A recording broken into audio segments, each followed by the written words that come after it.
يا سويسي حقك عليا وما تزعلش. وانا اتمنى ان انت ما تذكرش اسمي تاني، وربنا يكبك بالسلامه من الخربه اللي انت فيها. احلى السويسي يا وربنا. عم. حوده شيبة اخويا يابا. حوده شيبة ومداهم، علاقتي حلوة بيهم من ساعة ما دخلت على البرنامج. الناس دي طلعت قالت في كلمة حلوة في حقي زمان، أيام ما كان الكل جاي عليا، ما كانوش ليا تواصل معاه. مدام الله يمسيه بالخير ويخرجه من الضيقة. عمر ما قال في حقي كلمة وحشة، ولو إني كنت ضده بتوع لايفات كان على طول يطلع يدعمني ويطلع يقول في حقي كلمة حلوة. حوده شيبة راجل جدع وليا تواصل معاه، وشخص زي العسل.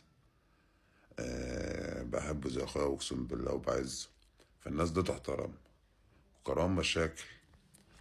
اول واحد وقف، يعني وقف ايام ما كان محبوس اول مره واتكلم في حقه كلمه، قال غلبان كنت انا، بس هو جه عليا فراح حطيته في دماغي.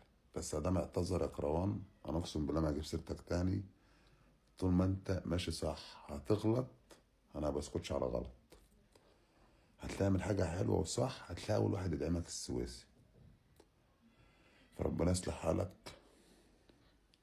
كل سنه وانت طيب. مش هجيب سيرتك. سلام. حبيبي يا حودة. ربنا يفك ديتك يا مداهب.